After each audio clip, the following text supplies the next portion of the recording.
దేవునికి మహిమ కలుగును గాక. హల్లెలూయా, హల్లెలూయా. మరి ఈరోజు మనమందరం దేవుని సన్నిధిలో ఈ రీతిగా ఆయనను స్తుతించడానికి, ఆరాధించడానికి, దేవునిని మహిమపరచడానికి దేవుడు మనకిచ్చినటువంటి ఈ మంచి సమయం, మంచి అవకాశం. మరి ఈ ఉదయకాల సమయంలో మరి మనందరికీ తెలుసు ఒక ప్రత్యేకత. ముఖ్యంగా క్రైస్తవులుగా, విశ్వాసులుగా మనం 3 ప్రధానమైనటువంటి రోజులను మనం కలిగి ఉన్నాం. ఒకటి క్రిస్మస్ అంటాం, తర్వాత గుడ్ ఫ్రైడే అంటాం, తర్వాత ఈస్టర్. మరి ఈ 3 మరి విశ్వాసులుగా, దేవుని బిడ్డలుగా, క్రైస్తవులుగా మనము సంతోషించేటువంటిది, ఒక పండుగలా చేసుకునేటువంటిది, లేకపోతే కుటుంబంతో మనమందరం ఆనందించేది. ఇంకా కొంతమంది అయితే ఆ ఇళ్ళకి రంగులు వేసుకోవటం, కొత్త బట్టలు కొనుక్కోవటం, లేకపోతే పిండి వంటలు చేసుకోవటం. సరే, పిండి వంటలు అంటే అవి పాత రోజులు, ఇప్పుడు కొనేసుకుంటున్నాం. అరుసులు, జంతువులు కూడా కొనేసుకుంటున్నాం కదా, పిండి వంటలు వండుకోకపోవచ్చులే. ఓకే, ఇలాగున ఈ పండుగలు వచ్చినప్పుడు మనం చాలా అంటే చాలా సంతోషిస్తూ ఉంటాం, ఆనందిస్తూ ఉంటాం. మరి ఈరోజు ఆ 3 రోజుల్లో ఒక ప్రత్యేకమైనటువంటి రోజు ఏదంటే పునరుత్థాన దినం. ఈ యొక్క పునరుత్థాన దినం అనేది మరి దేవుని యొక్క సన్నిధిలో మరి మనమందరం కూడా యాక్చువల్గా ఆరాధన చేసుకోవటం అనేది ఆదివారమున మనం చేసుకుంటూ ఉంటాం. కానీ పాత నిబంధన కాలములో, లేకపోతే యేసయ్య కాలము వరకు అది విశ్రాంతి దినాన్నే పాటించేవారు. అప్పటి వరకు విశ్రాంతి దినమునే పాటించేవారు. కానీ యేసయ్య చనిపోయిన తరువాత మరి ఆదిమ విశ్వాసులు కావచ్చు, లేకపోతే ఆదిమ క్రైస్తవులు కావచ్చు, వారు ఆదివారమున సమాజముగా కూడుట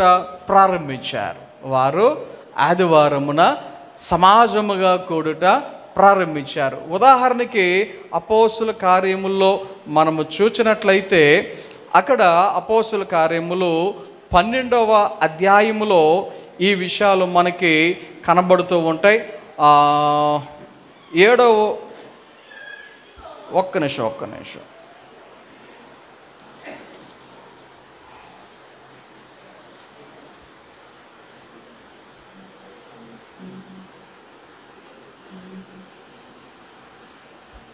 20వ అధ్యాయం,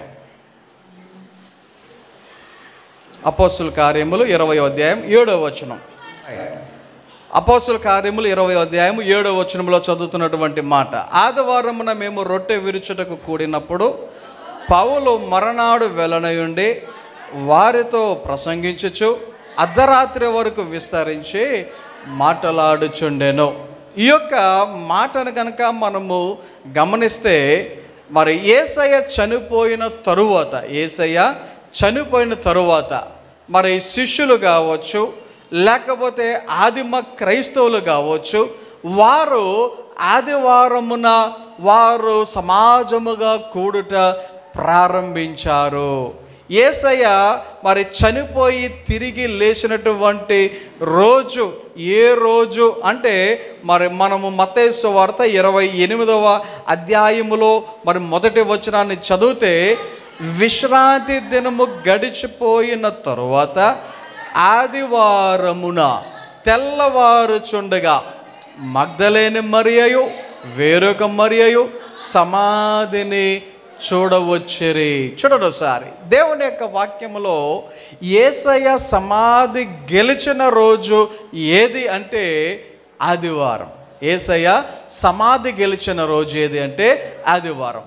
ఆయన ఆదివారమున లేచాడు కాబట్టి, ఆదివారమున పునరుత్థానుడయ్యాడు కాబట్టి, ఆదివారమున ఆయన సమాధిని మరి మరణమును గెలిచాడు కాబట్టి, ఆదివారమున మనం ఇప్పుడు ఏం చేస్తున్నామంటే ప్రతి ఆదివారం ఆయనను ఆరాధించడానికి, దేవునిని స్తుతించడానికి, ఆయనను మహిమపరచడానికి, ఆయన వాక్యాన్ని ధ్యానించడానికి, దేవుడు చేసినటువంటి మేలులను బట్టి కృతజ్ఞత స్తుతులతో, కృతజ్ఞత కానుకలతో, కృతజ్ఞత అర్పణములతో ఆయన మందిరానికి వచ్చి మనము ఆయన యొక్క బిడ్డలుగా మనము కొనసాగటానికి మనం నేర్చుకొని ఆ ప్రకారముగా జీవిస్తూ నడుస్తూ ఉంటూ ఉన్నాం. కాబట్టి ఆదివారము అనేది మరి ప్రారంభం ఎందుకు అయింది అంటే ఇదే కారణం, ఆయన సమాధి గెలిచిన కారణం. ఈ సమయంలో కొన్ని విషయాలను ఆలోచన చేద్దాం. ఏంటి ఆ విషయాలు అంటే, మరి ఆయన సమాధి గెలవడానికి ముందు జరిగిన కొన్ని మాటలు చెప్తా. ఆయన సమాధి గెలవటానికి ముందు, లేకపోతే చనిపోయి తిరిగి లేవటానికి ముందు జరిగినటువంటి కొన్ని విషయాలను మనం ఒకసారి ఆలోచన చేద్దాం. ఇప్పుడు యేసయ్య చనిపోయారు. ఆ రోజున మరి అరిమత్తయ్య యోసేపు అనేటువంటి ఆయన పిలాతు దగ్గరికి వెళ్ళి రిక్వెస్ట్ చేసి ఆయన ఏం చేశాడు, యేసయ్య యొక్క మృతదేహాన్ని నాకు ఇయ్యి అని చెప్పి అడిగి ఆ యొక్క యేసయ్యను తన యొక్క సమాధిలో ఏం చేసుకున్నాడు, ఆయన దాచిపెట్టినట్లుగా, భద్రపరచినట్లుగా మనందరికీ తెలుసు. ఆలోచన చేయండి. యేసయ్యను సమాధి చేసిన తరువాత శిష్యులు ఏం చేస్తున్నారు? ఒకటి, వారు భయముతో ఉన్నారు. వారు బయటకి రాలేనటువంటి పరిస్థితిలో ఉన్నారు, బయట తిరగలేనటువంటి పరిస్థితిలో ఉన్నారు. వారు ఒక గదిలోనికి వెళ్ళి ఆ గదిలోనే ఉంటూ అక్కడే ప్రార్థన చేసుకుంటూ అక్కడే గడుపుతున్నటువంటి పరిస్థితులు ఉన్నాయి. యేసయ్య ఈ మాట ముందుగానే చెప్పారు. ఏమని? మీరందరూ నా విషయమై అభ్యంతర పడుదురు అని. అయితే యేసయ్య చెప్పినప్పుడు శిష్యులకు అర్థం కాల, యేసయ్య చెప్పినప్పుడు వారు దానిని గ్రహించాల. కానీ ఇప్పుడు వారందరూ కూడా ఏం చేస్తున్నారు, యేసయ్య సమాధిలో ఉండగా శిష్యులందరి యొక్క పరిస్థితి ఏమైందంటే భయముతో ఉన్నటువంటి పరిస్థితి. వారు మరి బయటకు రాలేనటువంటి పరిస్థితి. వారందరూ కూడా చాలా అంటే చాలా మరి దుఃఖము కావచ్చు, వేదన కావచ్చు, బాధ కావచ్చు. యేసయ్య మాకు లేడు, మా నాయకుడు లేడు, మా బోధకుడు లేడు అనేటువంటి ఉద్దేశంతో వారు ఉండిన వారే ఉండొచ్చు. అందుకనే వారిలో వారు ఒక ఆలోచనకు వచ్చేసారు. ఏమని? మనమందరము తిరిగి ఎవరి పనికి వారు వెళ్ళిపోదాంలే అనేటువంటి ఆలోచనకు కూడా వారు వచ్చినటువంటి సందర్భం అయితే దేవునికి వాక్యములో మనకి కనబడుతూ ఉంటుంది. నేను చేపలు పట్టబోదును అని పేతురు అంటే ఆయనతో పాటు నేను వస్తా అని 4 వెళ్ళిపోయారు. అయితే ఇక్కడ ఒక విషయాన్ని నేను మీకు చెప్పాలని ఆశపడుతున్నాను. ఏంటి ఆ విషయం అంటే, కొంతమంది శాస్త్రులు, కొంతమంది యాజకులు, ప్రధాన యాజకులు వీరందరూ కలిసి ఏం చేస్తున్నారు అని ఆలోచన చేస్తే, వారు పిలాతు దగ్గరికి వెళుతూ ఆ పిలాతు దగ్గరికి వెళ్ళి 63వ వచనంలో మనకు కనబడుతుంది ఈ మాట. అయ్యా, ఆ వంచకుడు సజీవుడై ఉన్నప్పుడు 3 దినములైన తరువాత నేను లేచెదనని చెప్పినది మాకు జ్ఞాపకమున్నది. ఏమంటున్నారు వాళ్ళు? మాకు జ్ఞాపకం ఉన్నది. ఏం జ్ఞాపకం ఉన్నదంట? ఆయన 3 దినములైన తరువాత నేను లేగిస్తాను అని చెప్పిన మాట మాకు జ్ఞాపకం ఉన్నది. విషయం ఏంటంటే శిష్యులు మర్చిపోయారు. శిష్యులకు గుర్తులేదు ఈ మాట. వారందరూ భయంతో ఉన్నారు, టెన్షన్లో ఉన్నారు. మా నాయకుడు లేడు, మా బోధకుడు లేడు అనేటువంటి ఉద్దేశంతో వారు గదిలోనే ఉంటూ ఉన్నారు. కానీ ఈ యాజకులకు కావచ్చు, ప్రధాన యాజకులకు కావచ్చు, శాస్త్రులకు కావచ్చు, వారికి గుర్తుంది. ఏమని? ఈ వంచకుడు, చూడండి అసలు ఎంత దారుణంగా మాట్లాడుతున్నారు, ఎంత ఘోరంగా మాట్లాడుతున్నారు. ఈ వంచకుడు ఏమన్నాడు? 3 దినములైన తరువాత నేను లెగుస్తాను అనే ఆయన అంతకు ముందు చెప్పినటువంటి మాట మాకు గుర్తుంది. కాబట్టి మీరేం చేయాలి? 3 దినముల వరకు సమాధిని భద్రము చేయ ఆజ్ఞాపించుము. 3 దినముల వరకు ఏం చేయాలి? సమాధిని భద్రము చేయ ఆజ్ఞాపించుము. ఎందుకంటే వాని శిష్యులు వచ్చి వారిని ఎత్తుకుని పోయి ఆయన మృతులలో నుండి లేచినని ప్రజలతో చెప్పుదురేమో. వారు డౌట్ ఏమని? శిష్యులు వచ్చి ఆ యొక్క శవాన్ని తీసుకుని వెళ్ళిపోయి ఆయన ఇక్కడ లేడు, ఆయన లేచాడు అని చెప్పారేమో. అది వారి యొక్క డౌట్. సో ఇప్పుడు ఆ యొక్క సమయంలో జరుగుతున్నటువంటి పరిస్థితి ఏంటంటే 65వ వచనంలో కనబడుతుంది. అందుకు పిలాతు, కావలి వారు ఉన్నారు కదా, మీరు వెళ్ళి మీ చేతనైనంత మట్టుకు సమాధిని భద్రము చేయడని వారితో చెప్పాను. వారు వెళ్ళి కావలి వారిని కూడా ఉంచుకొని రాతికి ముద్ర వేసి సమాధిని భద్రము చేసరి. అప్పటికే కావలి వారు ఉన్నారంట. అంటే సెక్యూరిటీ ఆల్రెడీ ఉంది అక్కడ. సెక్యూరిటీ ఉండగా ఈ ప్రధాన యాజకులు, శాస్త్రులు, పరిసయ్యులు వీళ్ళు వెళ్ళి వాళ్ళతో పాటు కొంతమంది వీళ్ళు కూడా ఏం చేశారంట? ఆ సమాధిని భద్రము చేసిరి. ఆ యొక్క సమాధి బయట వేసిన రాయకు ఏం చేశారంట? ముద్ర వేసిరి. చూడండి ఒకసారి వారి యొక్క ఆలోచనల్లో వారికి ఈ విషయం జ్ఞాపకం ఉన్నది. ఈయన 3వ రోజున లిఖిస్తాడేమో. గుర్తుపెట్టుకోవాల్సిన వారు మర్చిపోయారు. ఎవరు? శిష్యులు. వీళ్ళు గుర్తుండాలి. ఎందుకంటే యేసయ్య అన్నది వీళ్ళతో, యేసయ్య వీళ్ళతో తిరిగాడు, యేసయ్య వీళ్ళతో ఉన్నాడు, యేసయ్య వీరితోనే ఆ యొక్క 3.5 సంవత్సరాల్లో ఆయన సమయం గడపడం జరిగింది. వీరికి గుర్తుండాలి. కానీ గుర్తుంచుకోవాల్సిన వారేమో మర్చిపోయారు, గుర్తుంచుకోవాల్సిన అవసరం లేని వారేమో గుర్తు పెట్టుకున్నారు. గుర్తు అవసరం లేని వారు గుర్తు పెట్టుకున్నారు. చూడండి ఒకసారి, కొన్నిసార్లు దేవుని యొక్క కార్యాలు జరగటానికి అడ్డుకునేది ఎవడో తెలుసా? జరగకుండా అడ్డుకునేది ఎవడో తెలుసా? సాతాను గారు. దేవుడు ఆయన అనుకున్న పనులు చేయాలి అనుకున్నప్పుడు అపవాది రకరకాలుగా ప్రయత్నం చేస్తూ ఉంటాడు.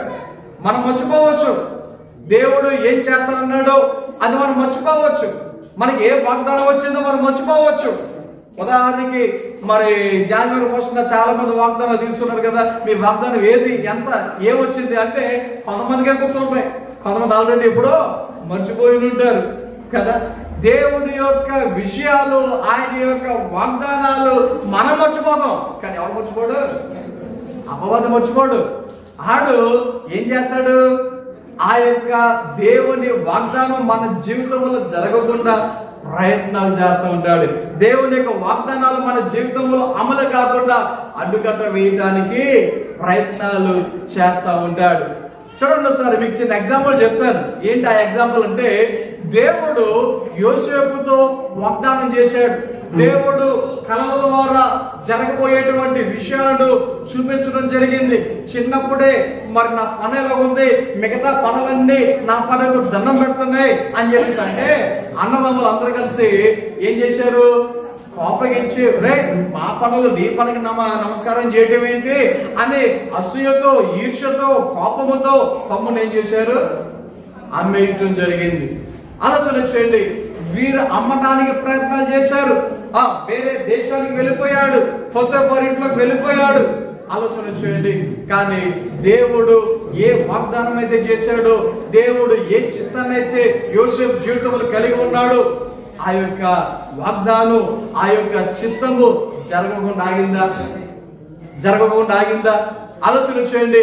మనందరికీ తెలుసు యోసేపు ఆ యొక్క ఐగుప్తు దేశానికే ఒక రకంగా చెప్పాలంటే ప్రధానమంత్రి అయ్యాడు. ఆలోచన చేయండి. ఎంతమంది అడ్డుకున్నారు? సొంత అన్నదమ్ములే అడ్డుకున్నారు. అయిందా? లేకపోతే పోతేఫరు భార్య అడ్డుకుంది. ఆగిందా? చెరసాలలో పెట్టారు, దేవుని యొక్క చిత్తం నెరవేరకుండా ఆగిందా? ఆలోచన చేయండి. దేవుడు ఒక కార్యాన్ని తలపెట్టినప్పుడు అపవాది ట్రై చేస్తాడు, ఆపడానికి, అడ్డుకోవడానికి ట్రై చేస్తాడు, కానీ దేవుని యొక్క చిత్తము జరుగుతాడు. ఇంకో ఎగ్జాంపుల్ చెప్తాను మీకు అర్థం కావడానికి. దావీదును దేవుడు రాజుగా చేస్తానన్నాడు. దావీదుని దేవుడు రాజుగా చేస్తాను అంటే వెంటనే రాజు అయిపోయాడా? కొంతకాలం పట్టింది. ఈ లోపల దావీదుకు చాలా అంటే చాలా ఆటంకాలు వచ్చాయి, చాలా అంటే చాలా అడ్డంకులు వచ్చాయి. ఉదాహరణకి సౌలే దావీదుని ఏం చేయడానికి ప్రయత్నం చేశాడు? చంపటానికి ప్రయత్నం చేశాడు. ఆలోచన చేయండి. నా ఇంటికి వచ్చి మరి నువ్వు వాద్యాన్ని వాయించి, మ్యూజిక్ ని వాయించి అంటే ఆ టైంలో ఈటుతో పొడవటానికి ప్రయత్నం చేస్తే త్రుటులో తప్పుకుంటే అది గోడకి దిగింది అనేటువంటి విషయాలు కూడా మనందరికీ తెలుసు. చూడండి ఒకసారి, దావీదు జీవితంలో కొన్ని ఆటంకాలు వచ్చాయి. దావీదు జీవితంలో దేవుడు చెప్పినటువంటి మాట నెరవేరకుండా కొంతమంది అడ్డుకోవడానికి ప్రయత్నాలు చేశారు. కానీ దావీదు రాజు అవ్వకుండా ఆగిపోయాడా? దేవునికి చిత్తం నెరవేరకుండా ఆగిపోయిందా? దేవునికి చిత్తము నెరవేరింది. ఈ సమయంలో మనం గమనించవలసినటువంటి విషయాలు ఏంటి అంటే, దేవుని యొక్క చిత్తము మన జీవితంలో జరగటానికి కొంతమంది అడ్డు రావచ్చు. అపవాది కొంతమందిని ఉపయోగించవచ్చు. అపవాది స్వయముగా కొన్ని రకాలైనటువంటి ఆటంకాలు కలిగించవచ్చు. కానీ మనం ఎప్పుడైతే దేవునికి చిత్తాన్ని చేయాలి అనేటువంటి ఉద్దేశంతో ఉంటామో అవి ఖచ్చితంగా మన జీవితాలలో నెరవేరుతాయి. సో యేసయ్య ఆయన చనిపోవటం అనేది దేవుని చిత్తం. యేసయ్య చనిపోయి సమాధి చేయబడటం అనేది దేవుని చిత్తం. అంత మాత్రమే కాదు, ఆయన సమాధి చేయబడి తిరిగి లేచుట కూడా దేవుని యొక్క చిత్తం. ఆలోచన చేయండి, అది దేవుని చిత్తం కాబట్టి ఎంతమంది కావలి వారు ఉన్నా, ఎంతమంది ఈ యొక్క మరి శాస్త్రులు కావచ్చు, యాజకులు కావచ్చు, ప్రధాన యాజకులు కావచ్చు, వారు వెళ్ళి కావలి వారితో వీరు కూడా కలిసిన ఆ యొక్క బయట ఉన్నటువంటి రాతికి ఒకవేళ ముద్ర వేసిన యేసయ్యను లేపకుండా అడుగోగలిగారా? ఆయన సజీవుడు అవ్వకుండా ఎవరు అడుగోగలిగారా? ఆలోచన చేయండి. దేవుని యొక్క చిత్తము ఏదైతే ఉందో ఆ చిత్తము ఏమవుతా ఉంటుంది అన్నమాట, నెరవేరుతుంది. కాబట్టి ఈ యొక్క ఉదయకాల సమయంలో యేసయ్య సమాధి గెలిచాడు. చెప్పినటువంటి ఆ యొక్క మాటలు ఎవరు మర్చిపోయారు? ఎవరు మర్చిపోయారు? శిష్యులు మర్చిపోయారు. ఆ విషయాన్ని శిష్యులు మర్చిపోయారు. కానీ ఎవరు మర్చిపోలేదు? ఎవరు గుర్తుపెట్టుకున్నారు? అవసరం లేని వారు ఆ యొక్క విషయాన్ని గుర్తుపెట్టుకున్నట్లుగా వాక్యంలో చూస్తూ ఉన్నాం. దేవుని యొక్క వాక్యంలో కొన్ని విషయాలు కనుక మనం గమనిస్తే, మరి యొక్క ఉదయకాల సమయంలో ఈ విషయాలన్నీ మనం ధ్యానించబోతున్నాం. ఈయన సమాధి గెలిచిన రోజు, ఆయన చిత్తాన్ని మరి భూమి మీద నెరవేర్చిన రోజు, ఆయన చిత్తము ఏదైతే ఉందో ఆ చిత్త ప్రకారముగా మనుష్య కుమారునిగా యేసయ్య లోకానికి రావటం, 33.5 సంవత్సరాలు జీవించడం,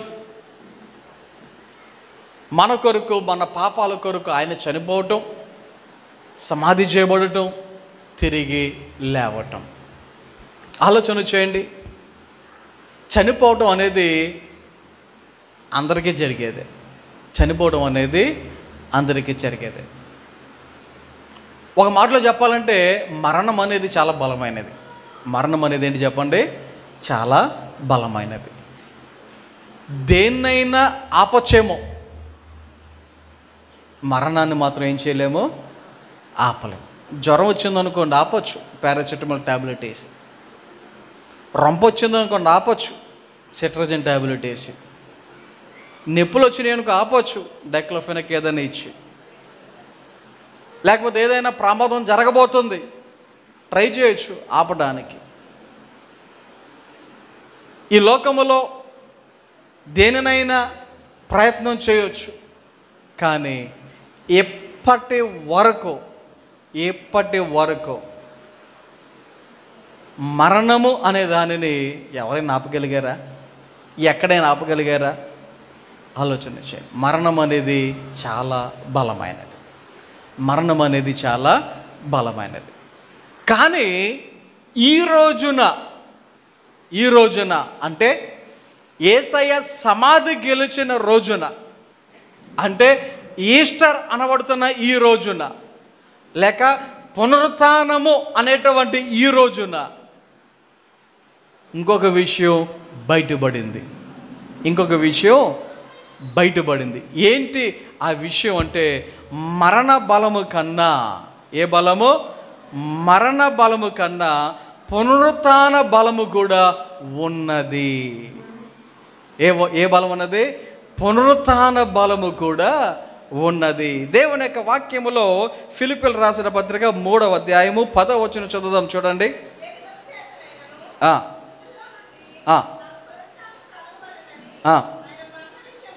ఆయన మరణ విషయములో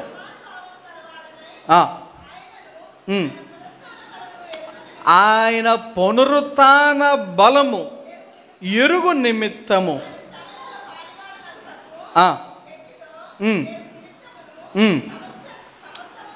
సమస్తమును నష్టపరుచుకుని వాటిని పెంటతో సమానముగా ఎంచుకొనుచున్నాను. ఇక్కడ పౌలు గారు చెప్తున్నటువంటి మాట, ఒక మాట ఇక్కడ ఆయన వ్యక్తపరుస్తూ ఉన్నారు.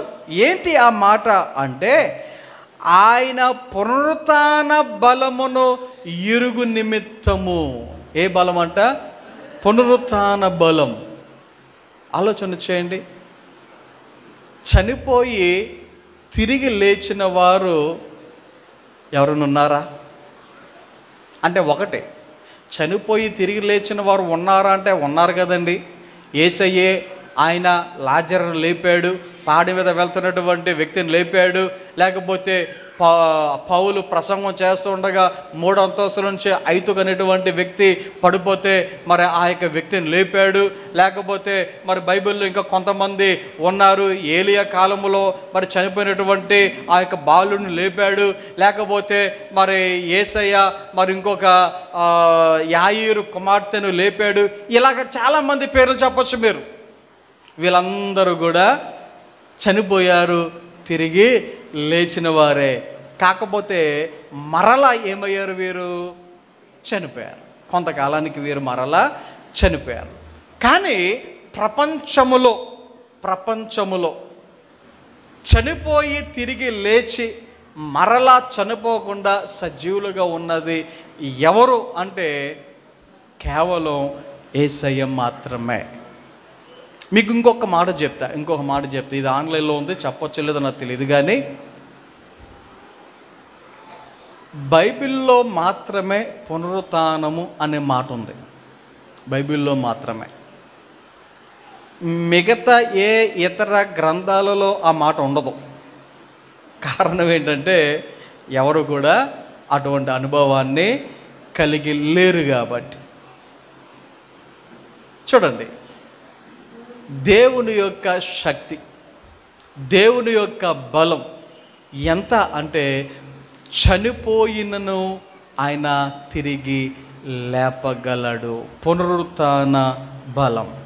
ఈ యొక్క పునరుత్థానము అనేది మరి విశ్వాసులుగా, దేవుని బిడ్డలుగా, క్రైస్తవులుగా మనకున్నటువంటి నిరీక్షణ.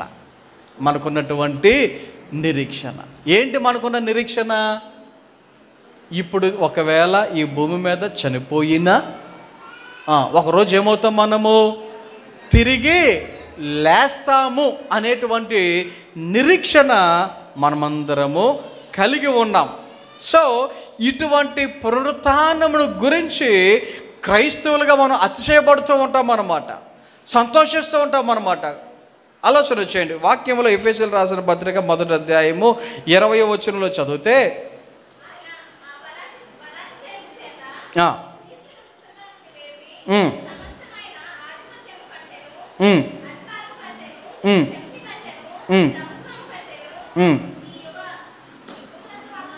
చూడండి ఒకసారి ఈ చదివినటువంటి మాటల్లోనే మనకు కనబడుతుంది. ఆయన ఆ బలాతిశయము చేత క్రీస్తును మృతులలో నుండి లేపి, ఆయన యొక్క అతిశయం, గొప్పతనం, ఆయన బలం ఏంటి అంటే మృతులలో నుండి లేపటం అనేది. అయితే ఇప్పుడు దేవుని బిడలుగా ఉన్నటువంటి మనము అంత మాత్రమే కాదు, దేవుని బిడ్డలు మాత్రమే కాదు, ఈ లోకములో మానవులుగా పుట్టినటువంటి ప్రతి ఒక్కరికి కూడా ఈ పునరుత్థానం అనేది జరుగుతుంది. పునరుత్థానం అనేది జరుగుతుంది, అందరికీ జరుగుతుంది. అదేంటండి మరి అందరికీ జరిగితే మరి మన క్రైస్తవ విశ్వాసం ఎందుకు? మనం మందిరానికి రావటం దేనికి?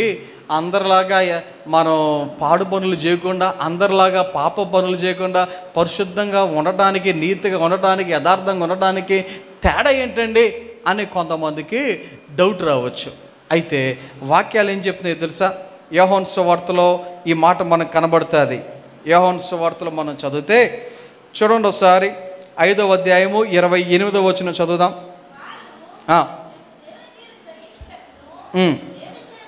ఒక్క నిమిషం, 28వ వచనం నుండి.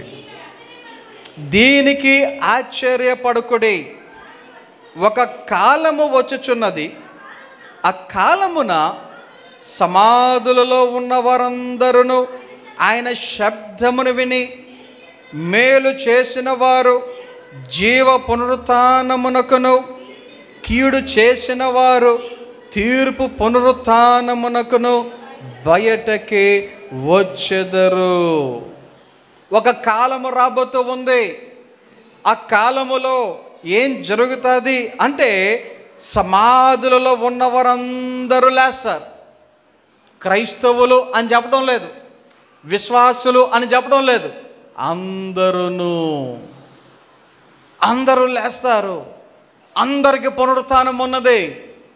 కాకపోతే ఈ పునరుత్థానములో కూడా 2 వ్యత్యాసాలు కనబడుతూ ఉన్నాయి.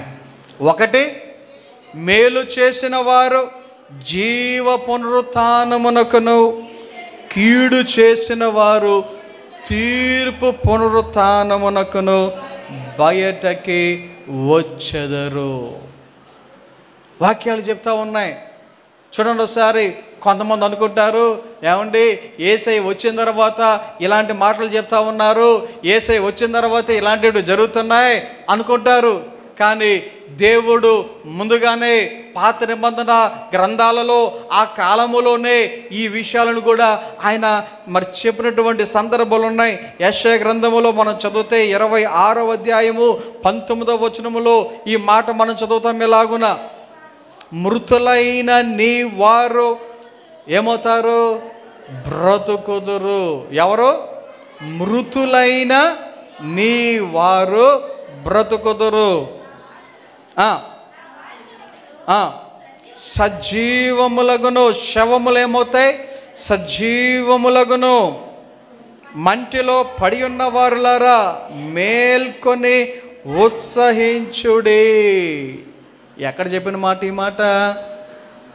పాత నిబంధన కాలములో అప్పుడే దేవుడు చెప్పాడు, మృతులైన నీవారు లేస్తారు, సజీవులు అవుతారు. గమనించండి సార్. సో పునరుత్థానమును గురించినటువంటి కొన్ని విషయాలను మనము వింటూ ఉన్నాం. ఇక్కడ పునరుత్థానమును గురించి కొన్ని సూచనలు పాత నిబంధన కాలంలో జరిగినటువంటి సూచనలు కొన్ని క్రొత్త నిబంధనలో మనకి ఒక ఉదాహరణగా చెప్పబడ్డాయి. ఇద్దరు గురించి. ఒకటి హెబ్రీయులకు రాసిన పత్రిక 11వ అధ్యాయంలో మనం చదివితే, హెబ్రీయులకు రాసిన పత్రిక 11వ అధ్యాయంలో మనం చదివితే అక్కడ మరి 19వ వచనం లాస్ట్ భాగం చూడండి. తన ఏక కుమారుని అర్పించి ఉపమాన రూపముగా అతనిని మృతులలో నుండి మరల పొందెను. ఇస్సాకును గురించి చెప్పబడుతున్న మాట ఇది. ఎవరి గురించి? ఇస్సాకు గురించి చెప్పబడుతున్నటువంటి మాట. అబ్రహాముని దేవుడు అడిగాడు ఏమని? అబ్రహాముని అడిగాడు ఏమని? నీ ఒకగానొక కుమారుని, నువ్వు ఎవరినైతే ఎక్కువగా ప్రేమిస్తున్నావో ఆ కుమారుని నాకు ఇచ్చేయి. దేవుని యొక్క మాటకు లోబడి అబ్రహాము యొక్క విశ్వాసం ఏంటో తెలుసా? మనం 17వ వచనం నుంచి మనం చదివితే, అబ్రహాము శోధింపబడి విశ్వాసమును బట్టి ఇస్సాకును బలిగా అర్పించెను. చూడండి ఒకసారి, ఏంటి అబ్రహాము ఉన్నటువంటి విశ్వాసం ఏంటో తెలుసా?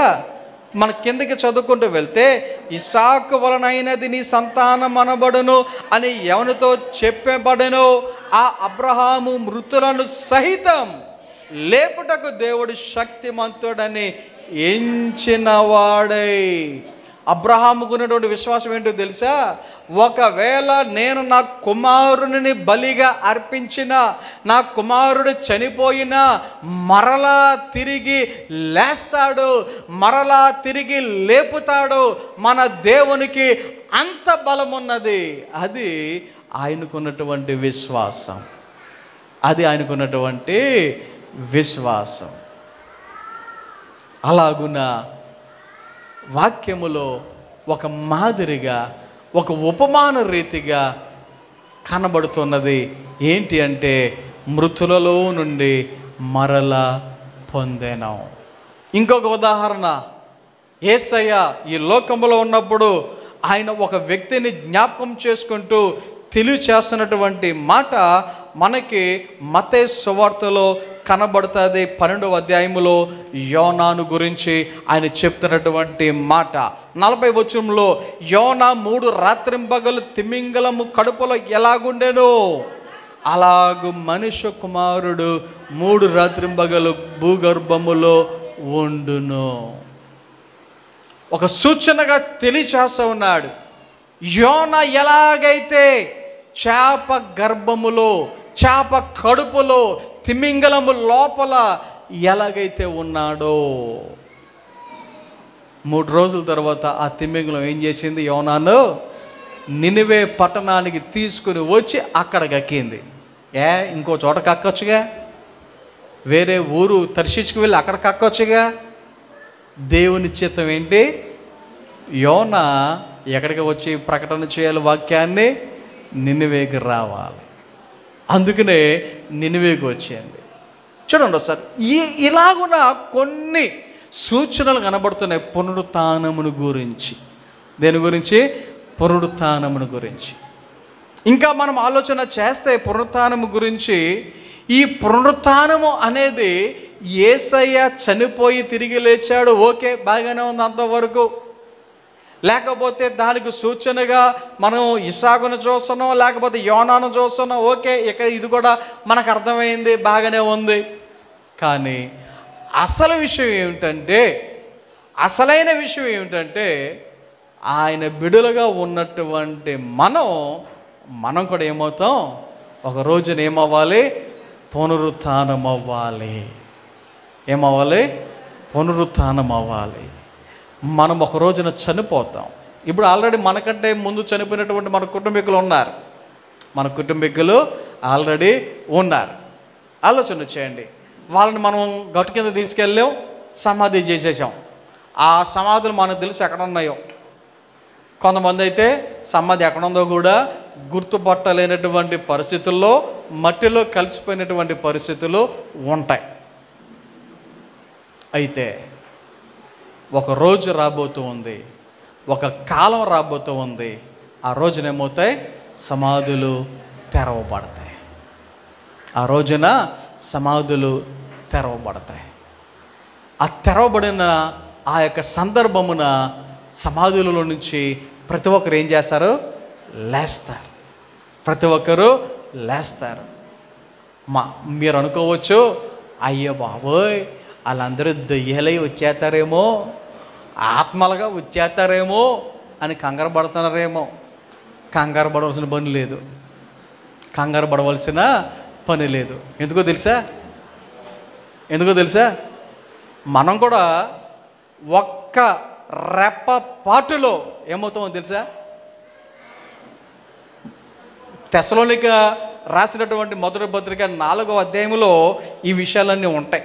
ఈ విషయాలన్నీ అక్కడ రాయబడి ఉంటాయి. తెస్సలోనికలు రాసిన 4వ పత్రికలో, మొదటి పత్రిక 4వ అధ్యాయంలో 14వ వచనం నుంచి లేకపోతే యేసు మృతి పొంది తిరిగి లేచినని మనం నమ్మిన ఎడల అదే ప్రకారము యేసునందు నిద్రించిన వారిని దేవుడు ఆయనతో కూడా వెంట పెట్టుకుని వచ్చును. ప్రభువు మాటను బట్టి మీతో చెప్పినది ఏమనగా, ప్రభు రాకడ వరకు సజీవులమై నిలిచి ఉండి మనము నిద్రించిన వారికంటే ముందుగా ఆయన సన్నిధికి చేరము. ఆర్భాటముతోనూ ప్రధాన దూత శబ్దముతోనూ దేవుని బోరుతోనూ పరలోకము నుండి ప్రభు దిగివచ్చును. క్రీస్తునందు మృతులైన వారు మొదట లేతారు. ఆ మీదట సజీవులుగా నిలిచి ఉండి మనము వారితో కూడా ఏకముగా ప్రభువుని ఎదుర్కొనుటకు ఆకాశ మండలమునకు మేఘముల మీద కొనిపోబడుదుము. వెంటనే వారు లేస్తారు. వారు లేచిన తర్వాత సజీవులుగా నిలిచి ఉన్నటువంటి మనము కూడా రెప్పపాటులు ఏమవుతాం? మహిమ శరీరములు ధరించుకుంటాం. వారు మహిమ శరీరాలు ధరించుకుంటారు, మనము కూడా మహిమ శరీరములు ధరించుకుంటాం. ఇంకా వారు ఎలాగుంటారో మనం అలాగే ఉంటాం. వారు ఏ స్థితిలో ఉంటారో మనం అదే స్థితిలోనికి మారిపోతాం. గమనించండి. ఇప్పుడు మన యొక్క నిరీక్షణ పరలోకానికి వెళ్ళాలి, పరలోకానికి వెళ్ళాలి, పరలోకానికి, అది కాదు. దానికంటే ముందు ఏమవ్వాలి? మహిమ శరీరాన్ని మనము ధరించుకుంటాం. చనిపోయిన వారేమో సమాధి నుండి తిరిగి లేస్తారు. సజీవులుగా ఉన్నటువంటి మనము మహిమ శరీరాన్ని ధరించుకుంటాం. ఈ సమయంలో మరి ఈ యొక్క ఉదయకాల సమయంలో పునరుత్థానమున మనము నేర్చుకోవలసినది, లేకపోతే గమనించవలసింది ఏంటంటే, మనకు మాదిరిగా యేసయ్య పునరుత్థాన బలాన్ని మనకు చూపిస్తున్నాడు. ఇది జరుగుతుంది అని మనకు తెలియపరుస్తూ ఉన్నాడు. దేవుని యొక్క వాక్యములో మరి పౌలు గారు కొన్ని విషయాలు చెప్తూ ఉంటారు. కొరింథీయులకు రాసిన మొదటి పత్రిక 15వ అధ్యాయంలో మనం చదివితే అక్కడ ఆయన కొన్ని విషయాలను ఇలాగున వివరిస్తూ ఉంటాడు. చదువుదాం చూడండి, 14వ వచనం నుంచి.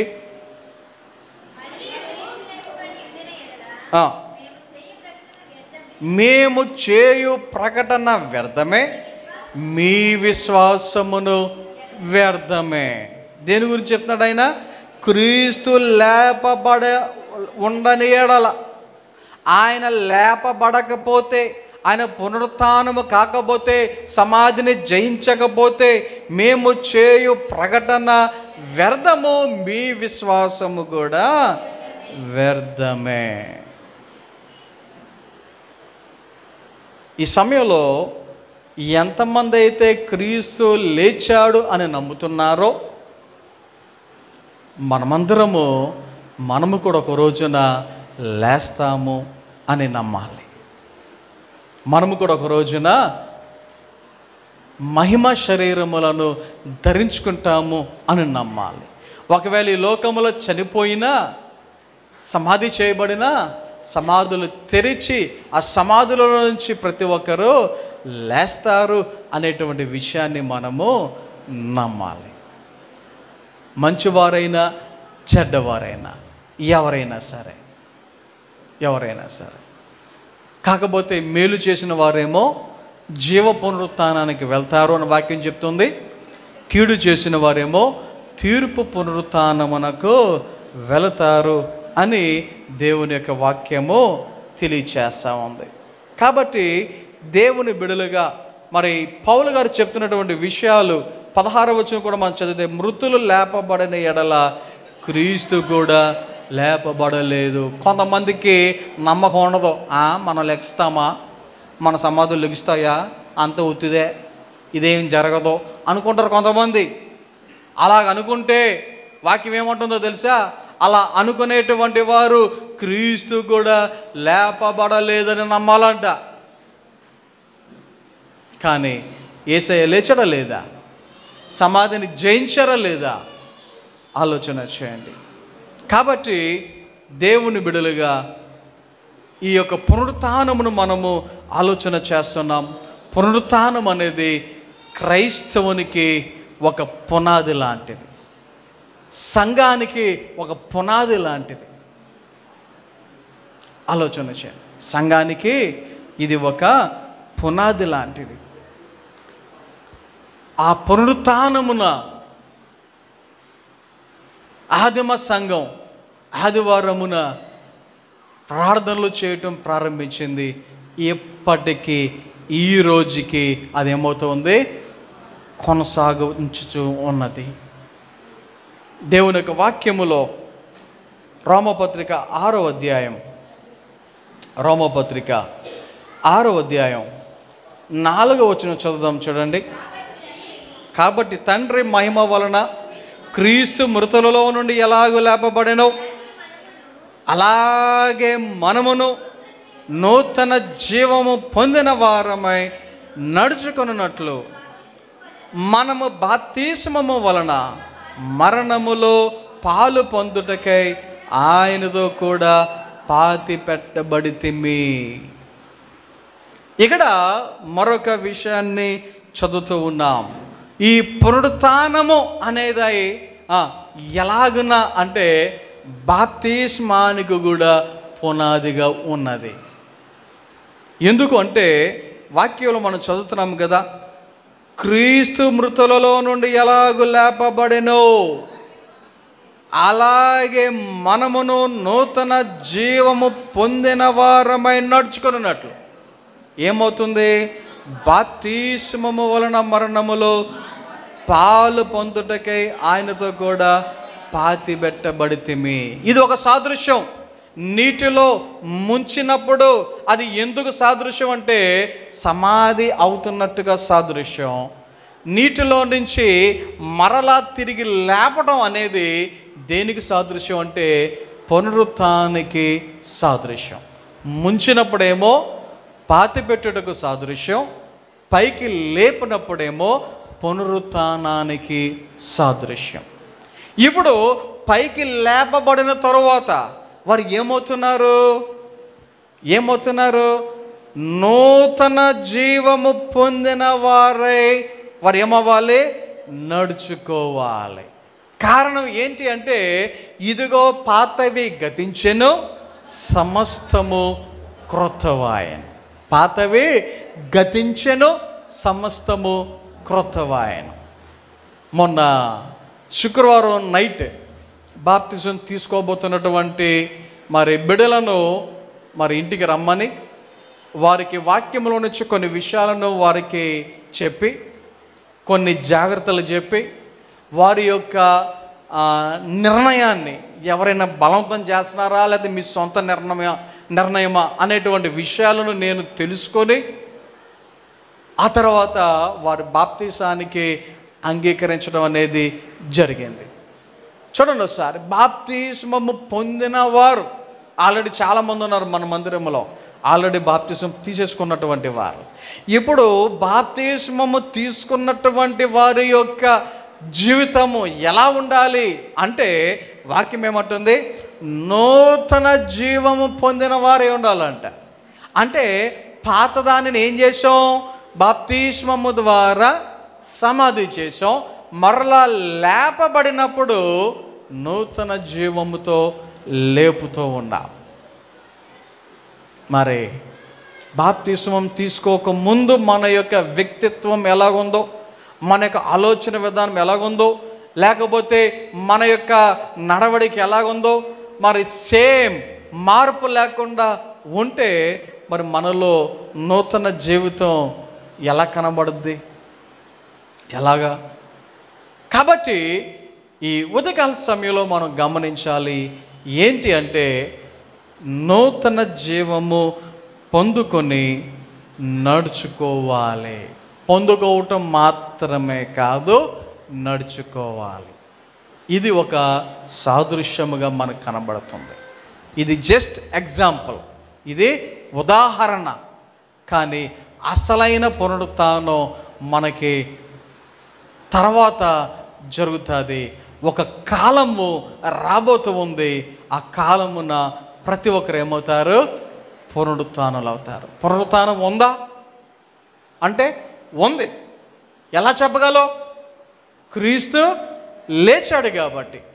ఆయన లేచాడు అని నువ్వు విశ్వసిస్తే మనకు కూడా పునరుత్థానం ఉంది అని మనము విశ్వసించాలి. మనకి పునరుత్థానం ఉండదు అని నువ్వు నమ్మితే ఏది కూడా నమ్మకూడదు, ఆయన లేచాడు అనేటువంటి విషయాన్ని కూడా నువ్వు నమ్మకూడదు. మరి ఇప్పుడు ఈ రోజున ఈస్టర్గా దేవుని సన్నిధిలో మనము సంతోషంగా ఆయన మందిరానికి వచ్చాం. ఎందుకంటే ఆయన లేచాడు అనేటువంటి విషయాన్ని మనం గ్రహించటానికి, ఆయన లేచాడు అని ఆరాధించటానికి, ఆయన లేచాడు అని మనము దేవునిని మహిమపరచటానికి. శిష్యులు మర్చిపోయారు. కొంతమంది స్త్రీలు ఉదయాన్నే తెల్లవారకుండానే వెళ్ళిపోతున్నారు. ఎక్కడికి? సమాధి దగ్గరికి వెళ్ళిపోతున్నారు. ఎందుకో తెలుసా? వాళ్ళకు గుర్తుంది. ఏమని?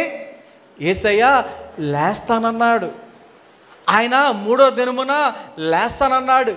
కాబట్టి ఏదో ఒక రకంగా అక్కడ ఉన్నటువంటి కావలి వారిని రిక్వెస్ట్ చేసో బతిమలాడుకునో ఏదోలాగా వెళ్ళి అక్కడ ఆయనకు మరి ఈ యొక్క అత్తరు తీసుకుని వెళ్ళి ఆయనకు పోద్దాం.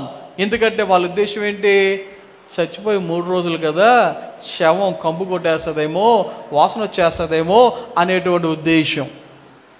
కానీ అక్కడికి వెళ్ళేసరికి ఏమైంది? రాయ పక్కకి బొర్లించబడి ఉంది. ఆలోచన చేయండి. ఆల్రెడీ ఆ రాతికి ముద్ర వేశారు. ఆ రాయి కదపడానికి అవకాశం లేదు. ఆల్రెడీ కావలి వారు ఉన్నారు. కావలి వారితో పాటుగా ఇంకెవరున్నారు? యాజకులు, ప్రధాన యాజకులు కూడా కొంతమందిని కావలిగా పెట్టడం జరిగింది.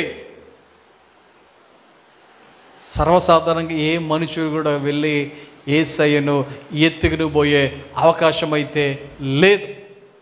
కానీ దేవునికి అసాధ్యమైనది ఏముంది?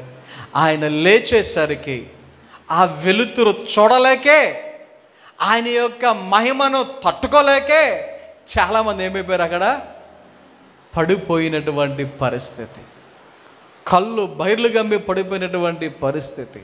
అందుకనే ఆ యాజకులు, ప్రధాన యాజకులు, శాస్త్రులు ఆ యొక్క సైనికులతో చెప్తారు. ఏమని? మేము నిద్రపోతున్నప్పుడు వాళ్ళ శిష్యులు వచ్చి ఎత్తుకుపోయారని చెప్పండి అంటారు. ఆలోచన చేయండి.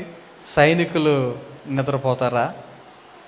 సైనికులకి పడుకోవడానికి అవకాశం ఉంటుందా? అంటే డ్యూటీలో ఉన్నవారు. ఇప్పుడు మన దేశం చుట్టూ మన ఇండియన్ ఆర్మీ ఉంటుంది. వాళ్ళ టైంలో వారు పడుకుంటారా? నైట్ డ్యూటీలు చేసేటువంటి చాలామంది నైట్ డ్యూటీలు చేసే వాళ్ళు ఉన్నారు. ఆ నైట్ డ్యూటీలో పడుకుంటారా? గమనించండి. ఆ సైన్యం కూడా నిద్రపోయే పరిస్థితి లేదు. కానీ వీళ్ళు మేకప్ చేస్తున్నారు. మీరు ఇలాగా చెప్పండి, మేము నిద్రపోతున్నప్పుడు వచ్చి ఎత్తుపోయారని చెప్పండి అని వారు ప్రయత్నాలు చేస్తున్నారు. కానీ యేసయ్య దొంగచాటుగా ఎక్కడికో పారిపోలా, లేచిన తర్వాత అనేక మందికి కనిపించారు, అనేక మందితో మాట్లాడారు, శిష్యులతో భోజనము కూడా చేశారు. అందరూ చూస్తుండగా ఆయన కొన్ని రోజుల తర్వాత ఆరోహణమయ్యాడు. ఆయన వెళ్తూ ఒక మాట చెప్పాడు, మరలా వస్తాను. కాబట్టి ఆయన లేచినటువంటి ఈ రోజును బట్టి, సమాధి గెలిచినటువంటి ఈ రోజును బట్టి మనమందరం ఆయన మందిరానికి వచ్చాం. మందిరంలో సంతోషిస్తూ ఉన్నాం, ఆనందిస్తూ ఉన్నాం.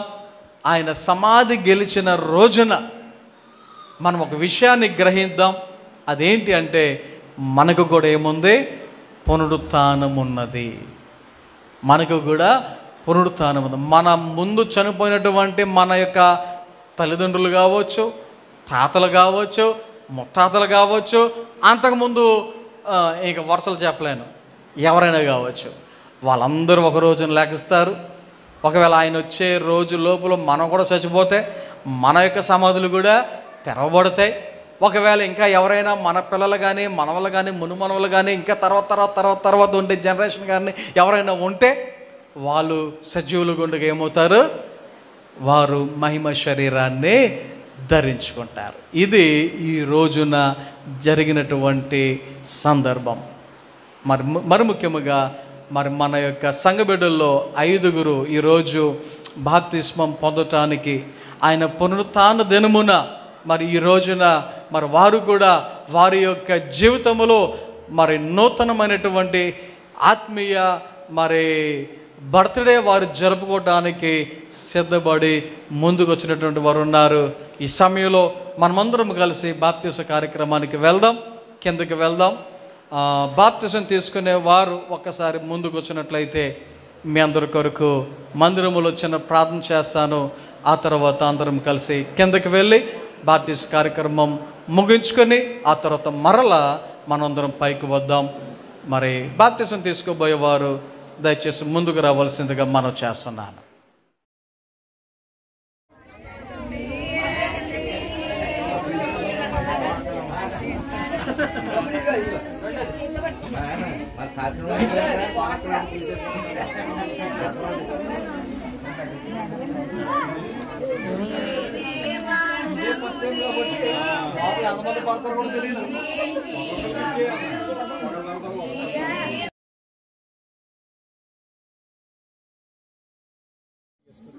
ఈ రీతిగా బిడ్డలు జీవించడానికి, ఎదగటానికి, మురగటానికి సహాయం చేయండి. యేసు నామమున ప్రార్థన చేస్తున్నాము తండ్రి. ఆమేన్.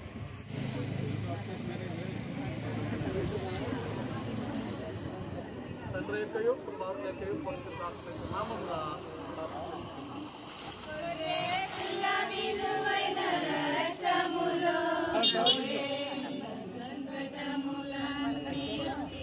తండ్రి యొక్కయు కుమారుని యొక్కయు పరిశుద్ధాత్మ యొక్క నామమున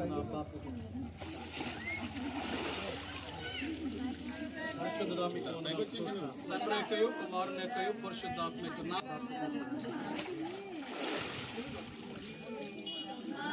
జీవించమని, అనుగ్రహించమని తండ్రి యొక్కయు కుమారుని యొక్కయు పరిశుద్ధాత్మ యొక్క నామమున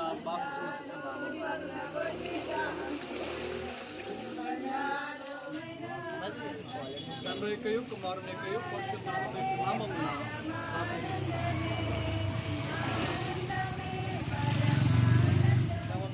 సహాందని వేడుతో నిప్పమని యేసు నామమున ప్రార్థన చేస్తున్నాం తండ్రి.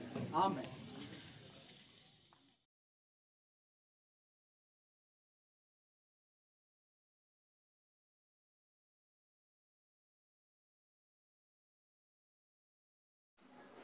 మమ్మల్ని మిక్కిలిగా ప్రేమించుచున్న మా ప్రియ పరలోకపు తండ్రి, నీ ఘనమైన నామమునకు వందనాలు స్తోత్రాలు తెలియజేసుకుంటూ ఉన్నాం. నీ బిడ్డలను మమ్మల్ని అందరిని ప్రేమించి ఈ ఉదయకాల సమయంలో నీ సన్నిధి నడిపించే విధానం బట్టి వందనాలు. మీరు సమాధి గెలిచిన రోజున, పునరుత్థాన దినమున, ఆదివారమున ఈ రీతిగా మేమందరం సన్నిధిలోకి వచ్చి నిన్ను ఆరాధించడానికి, నీ వాక్యాన్ని ధ్యానించడానికి ఇచ్చిన అవకాశాన్ని బట్టి వందనాలు. అలాగే ఈ సమయంలో ఈరోజు నూతనముగా దేవా రక్షణ పొంది నూతన జన్మలో వారు ప్రవేశించినటువంటి 5 బిడ్డలను మీ చేతిగా బిగించుకుంటున్నాం. నీ బిడ్డలను దీవించమని, వారు పొందుకున్నటువంటి రక్షణను వారు కొనసాగించడానికి సహాయం చేయమని ప్రార్థన చేయుచున్నాం. అలాగే ఈ సమయంలో మమ్మల్ని అందరూ మీ చేతిగా బిగించుకుంటున్నాం. ఈ యొక్క వారములో జరగబోయే పనుల్లో, ఆరోగ్య విషయాల్లో, పనిపాట్లలో, ప్రయాణాల్లో తోడుగా ఉండమని, సహాయం దయచేయమని, ఎండల వలన ఎవరికి ఎటువంటి బలహీనత రాకుండా నీ ప్రత్యేకమైన కాపుదల మా అందరి మీద ఉంచి సహాయం దయచేయమని. దేవా ఈ సమయంలో మేమందరం భోజనం చేసి మా యొక్క గృహాలకు వెళ్ళనై ఉండగా తండ్రి దేవుని ప్రేమ, కుమారుడు యేసుక్రీస్తు వారి కృప, పరిశుద్ధాత్మిక సహవాసము, సహాయము, కాపుదల ఇప్పుడు ఎల్లపైన బిడ్డలను మనందరికీ సదాకాలము తోడు నడిపించును గాక. ఆమేన్.